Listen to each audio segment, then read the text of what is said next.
Welcome, wherever in the world you might be. Good afternoon, good morning, good evening. I'm Nicole BC, and you know everything. You really do. I'm creating this podcast, this episode, this work, this art, to help you unearth the hidden gems, the parts of your awareness, your consciousness, your experience that may have felt hard to find, hard to experience. My dog's back. She's here too to find whatever it is she's looking for. But I truly believe you know everything. You have the answers, and hopefully I'm able to simply facilitate potentially one step on your journey to getting closer to where you want to be, easier, without stress or struggle, or with less stress and struggle. Let's be real. This is a podcast that is about 21st century business, how we can engage and transact and exchange with each other in a way that we probably haven't done before. We're all pulling from the old way, the old world, while we're building the new. And so my hope is that you get one little of inspiration, some more gas in the tank, some energy to fill your cup, and that you push through some problems to create potential, that you challenge existing paradigms to create a new perspective, and that you walk away from everything feeling better. So, everything, at least every experience with me. Let's start with that. So this is my art. This is the synergy of 25 plus years in entrepreneurship, working with creatives, being a trailblazer, fucking it up over and over and over again. This podcast is designed for those that are really trying to not just create ideas, but exchange those ideas with others. And as we start to figure out what those systems and structures look like in this new world that we're building, there's going to be some things that we've done for decades that no longer support us. There's also going to be some things that worked really great in there.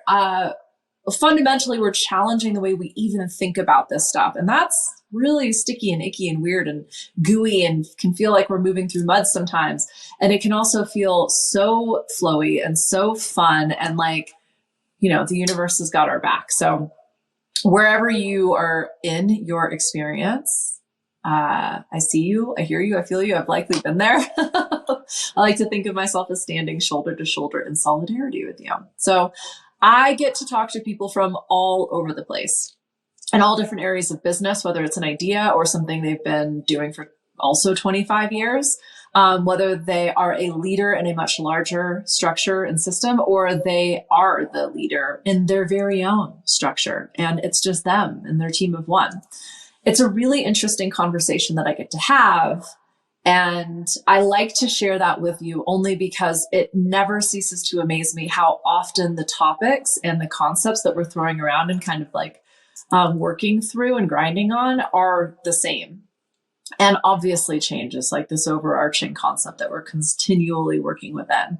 But specifically in terms of when you as the leader, and I do believe we are all leaders, just like I believe we are all artists, we are all creating, and we are all having to lead ourselves first and foremost, and then potentially those around us. A lot of the people that I work with don't really even identify with the concept of leadership because we've all had so many different experiences with being led, and following is not a value that most of my people, you can probably relate to this. They're not real followers. They're black sheep, right?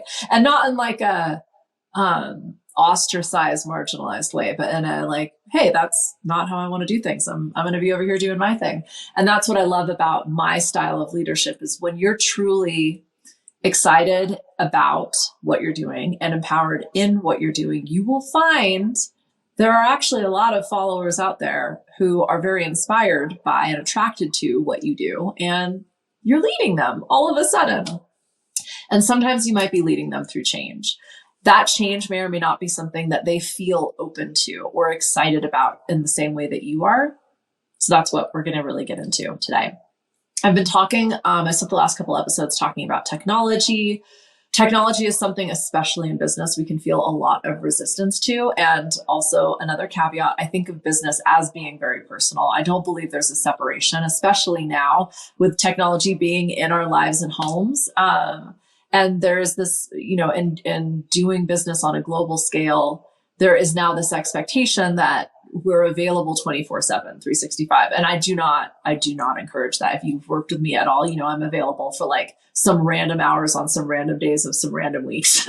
So like, I am not saying you need to be available 24/7, 365. But what I am saying is that there is a change in perspective that exists. And I think that's something that I spend a lot of time helping myself and those around me understand is you get to do whatever the fuck you want to do. And so does everybody else.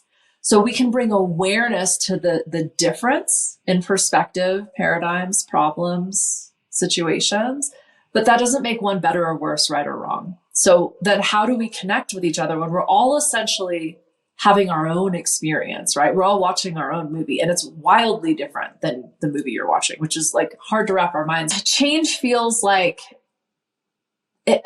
there's a lot of reasons why change feels hard. Some of us are more predisposed to change than others. And there's like innumerable variables that contribute to that. But I think for what I've witnessed in business and with leaders, one of the biggest challenges with change is the cognitive bias towards sunk cost. And I did do a little bit of research on this. We don't want to change because of the investment in what's been and what was. In a ton of my actual investments where I've invested in different startup companies and different business opportunities. The only reason I'm not willing to walk away from that is quite literally the money that I've invested into it, regardless of how much it's not working. That is a strong cognitive bias, right?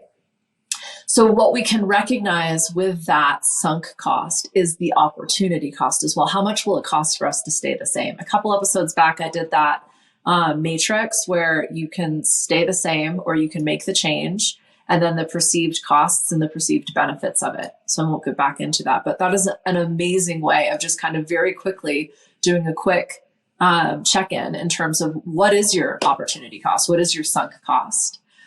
Attachment is a bitch. We get very attached without even a lot of recognition around how attached we are to the way things are.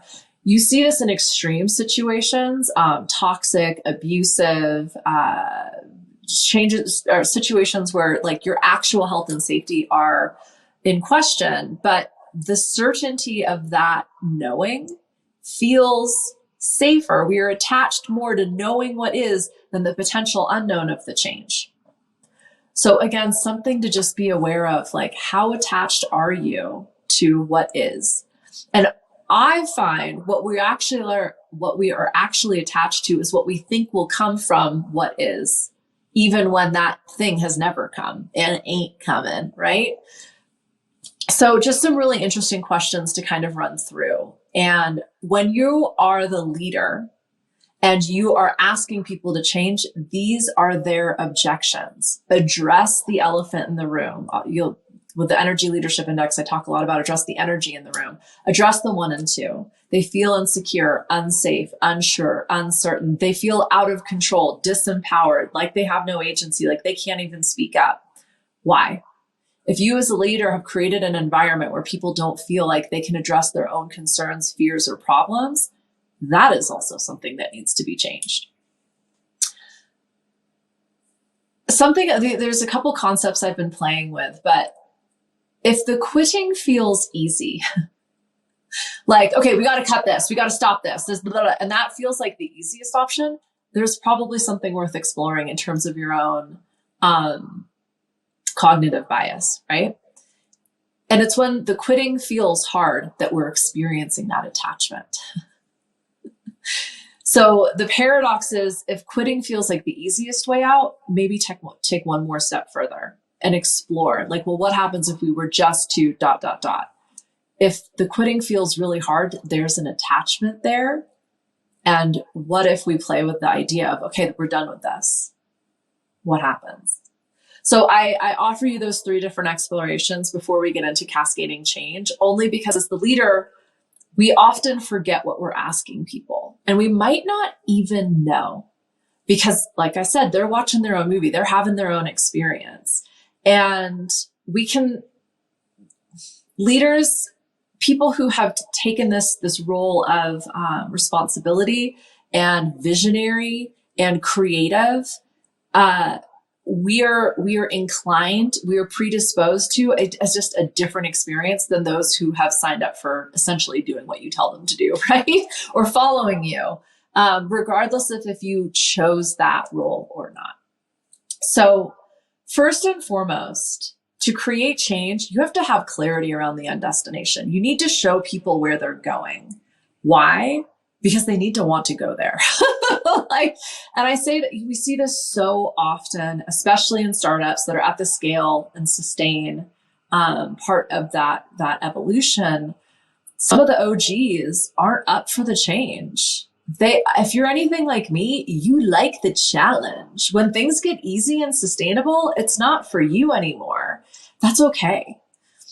A lot of the leaders that you have employed, you've relied on to get you to a certain place, might not be the vision holder, the creator for that next stage. They might be, but there's only one way to find out. So when you get super clear on where it is that you're going, then you can allow other people to decide if they too desire that end result. People need to want to go there. I know it sounds super obvious, but there's something about that, like level 5, level 6, that energetic space of continually seeking evolution and creation and opportunity that actually isn't how other people operate. I know, it's shocking. But what I mean by that is staying the same is sometimes a motivator for people. And when you can actually paint the picture so that what they get is more of the same, just better, you will get them to change. That's a very amorphous way of describing it, but it's possible. I often say I'm working with some leaders who are scaling in business a lot actually right now, and they've got team members that they're wondering, like, is this still going to be the right fit? The thing is they're not actually changing that person's job role or job description or even responsibility or deliverables at all. What they're suggesting is that there's going to be a whole bunch more underneath them, more support, more resources, the ability to do their job even better, be more impactful in doing exactly what it is that they love. And yes, there's going to be a lot of things changing around them, but they have the opportunity to just simply expand their existing repertoire. That's totally different than being like, we're going to, change brands and get into all of these other industries and start vertically integrating across, or vertically integrating up and down in our industry and then developing these partnerships. Like that will feel overwhelming to someone who's just really focused on doing what they do best, which kind of brings me into, well, actually it doesn't bring me into the next point. That skips to the end. So we'll circle back to that. So get clear on the end destination. I know that's obvious, but I don't think we think of it in terms of the next actual step, or understanding is their motivation. So again, if someone wants to stay the same and you're all about change, that's cool. You actually need those anchors in your organization to succeed. Huh? So get clear on your team, on your people, on who you're leading, on yourself's motivation, their why, as Simon Sinek would say. I cannot tell you how in the 25 years of business that I've been in, again, across industries, across nations and hemispheres, that when I ask somebody, well, why are they doing this? They have no idea. They assume it's either for their money or it's for the same reasons that the individual that I'm asking was doing it. Simply not true. And for most of us, money is like the most simplistic way of looking at our motivations. Like, yes, we have to work. Okay, cool. And then why? Why does somebody quit? Why is somebody looking for a better opportunity? Usually it's because their needs aren't being met. That's on them. That's not on you. It's not your job to fulfill every single one of your employees' needs. It is useful to get clear on that because that's where your benefits packages can come from. That's where your skills development opportunities can come from. That's where your flexible work schedules can come from, so on and so forth, right? But Get clear on their values. That's how you're going to understand, firstly, if they're a fit for what it is that you're doing and creating. But secondly, if they're the best person for this very specific responsibilities you're delegating to them, right? Secondly, like the connection that they desire. I think of this in terms of autonomy. I'm an incredibly autonomous independent worker. I like don't actually want to talk to anybody in my own like creation and execution. I understand that there's like this desire to communicate and check in. So I'll set those regularly, more to create certainty than anything else. But I have lost more employees because they want to talk to me all day, every day. And what I've realized is those just aren't the right people for me. Like, yeah. Remote working, decentralized autonomous organizations, hybrid work structures, like this is going to challenge that more and more. So getting very clear on the connection that your people need. And for, is it social? Is it, in terms of like skills development and resourcing and helping and supporting? Is it something else? Is it creative? You know, a lot of in the creative industries and teams and businesses that I work in, creatives also kind of need that touch point and that sounding board. And so creating that space for ideas and for connection there. Recognition. A lot of people need to feel seen and heard. Now, how that shows up in your organization, whether it's, you know, the employee of the month, very old school, but also like some people, they appreciate not only the being seen on that level and celebrated, but the competition. There are a lot of people out there that actually do like to know that they're in, you know, a certain quadrant of performance or recognition again. So, you know, I'm not suggesting that this is the exhaustive list of their motivation. But like I mentioned this a little bit, development, especially with your younger people, especially with people on the lower ends of pay scales, what they're looking to do is develop and grow and become more successful. I mean, development can take on any definition and term, but I can't tell you how many people I've worked with when I talk about an ascension plan, and they're like, they don't know what that means. So in a large corporate organization, when you've got hundreds, if not thousands of employees, how do you recognize the ones that are just joining so that you know who to invest in and who to grow with the organization, who to develop the skills, who to put into different projects or committees or lateral opportunities so that they're getting a larger scope and they can develop and grow in the organization. And often, like when you think about it individually, or when you think about it in a much, much, much smaller business and situation, we kind of forget that people are here because they want an opportunity, and it's not just to get paid. I remember the reason I quit my first job was that my boss was the CEO. There was no upward mobility for me, and I'm an obnoxiously ambitious person. I can't believe they didn't fire me 18 different times at that job. So helping people see the path forward, the path up, the path to more, whatever their motivation is really helpful. And then lastly, their love language, as cheesy as that is, there is a way that you will share the end destination and explore the motivation in a way that the person you're communicating with responds to. For some, it's words of affirmation. I freely give words of affirmation. I don't necessarily respond to them. What I respond to is like the acts of service, right? The favors, the connections, the assistance, the actions you do. You'll hear me say like actions speak louder than words. When you do an action that shows me you appreciate me, that pays off in dividends. Like client referrals. There's nothing that makes me happier than a client referral. A client can tell me how amazing I am forever. And I'm like, thank you. I received that. It's beautiful. It's lovely. But the referral, that is the thing that like quite literally keeps me going. Hint, hint, nudge, nudge. Sharing this podcast, liking it, commenting on it. But I mean, seriously, understanding like, is it praise? Is it time? Is it service? Is it reward?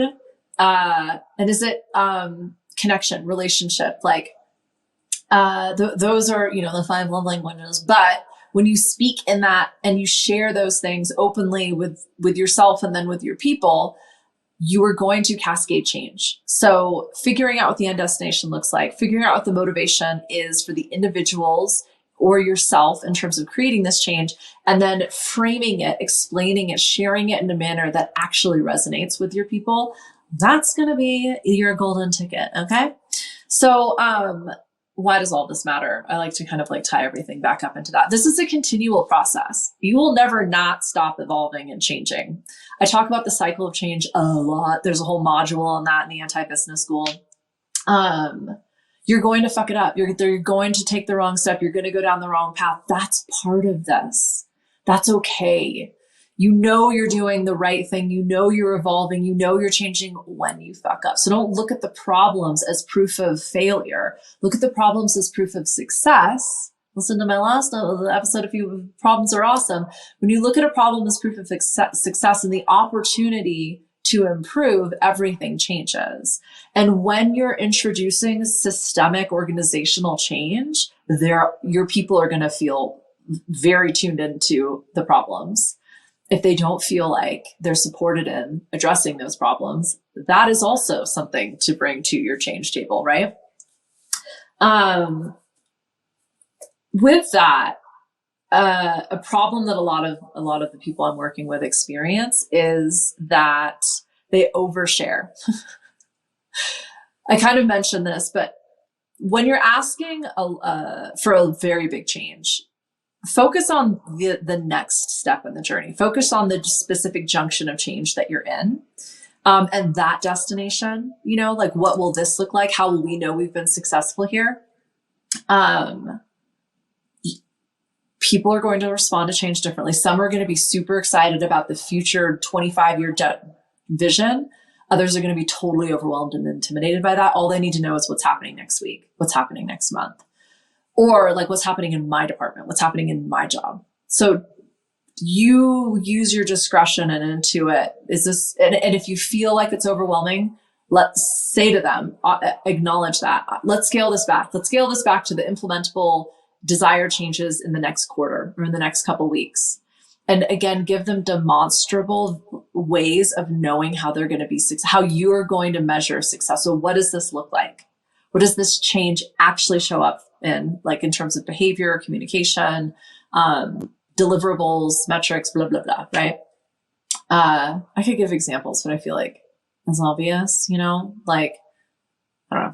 Let me know. If you've got questions, holla at me, put them in below. Accept the mission as if it's already done. You're the leader. You are the one that gets to be the change, as cheesy as that sounds. But when you accept we've been successful in this, and now this is like how we live our lives and engage and work, you will see that change literally cascading, rippling from your steadfast anchoring into this new reality that you have created. It's done. Now, the physical, demonstrable proof will take as long as it takes to show up, but your people and your own self will know the difference between this is what's happening and I hope this happens. There's a huge, huge gap in that desired reality and experienced reality. I described this. I did the 75 hard change or challenge. I've done it a few times, but the first time I did it, there was something about 75 days that my brain was like, does not compute. It wasn't like 28 days or in a month or in a week or what, like 75 was such a like weird, I felt the difference between, I guess we're going to try this and see if it works, to like, this might as well be happening forever. So this is just who we are now. And it was a world of difference. I mean, it was also like the most subtle, like frequency shift, but it has informed every decision I've made. And now I know the difference in that physical feeling and the difference between like, I kind of want to do this. I'll see what happens, to like, we're doing this. And it's no more effortful. It's just a completely different experience. And I share that with you only because I trust that you have made a decision and it's stuck. And you've also wanted something to happen and it hasn't really, you kind of fell off it. When you can remember the difference in how that physically feels for you, the difference in your thoughts that show up, the words that you use, the actions that you take, you can replicate that. ask questions in this, because when you're simply being it, there's no shame, there's no curiosity, there's no doubt, there's no judgment. And when you don't think someone's dotting, those are all of those things: doubt, shame, judgment, right? So instead of telling them, like I'm doing to you right now, ask, okay, so we talked about blah, blah, blah. How's that working for you? I'm sensing that might not be working for you. Tell me more about that. Are you afraid of this? That's okay. Tell me why you're afraid. What do you think might happen? So on and so forth. How could you have implemented this change in a different way? You feel like your team isn't supporting you. Why not? What is a way you could ask one individual to implement this change in a different way? Like so on and so forth. But change is a choice for crazy making. Okay. Like the status quo is easier.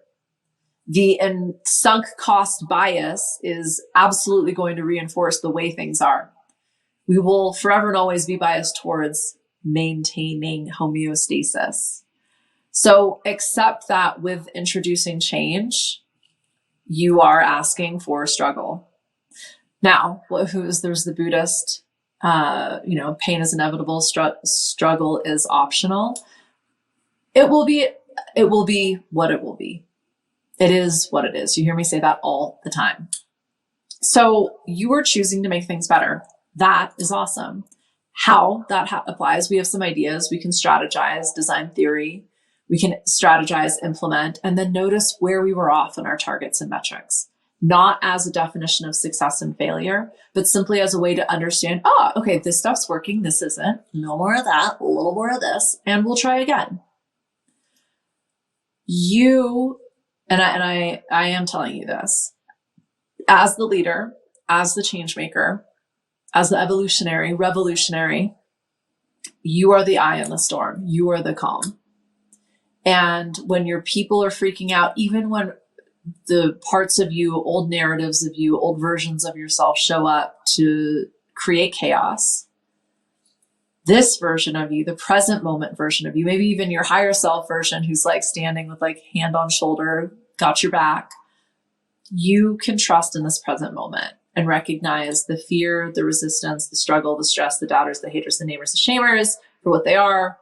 They're trying to stay stuck because that's certain and known, and uncertain and unknown can only become certain and known if we step forward and into it, right?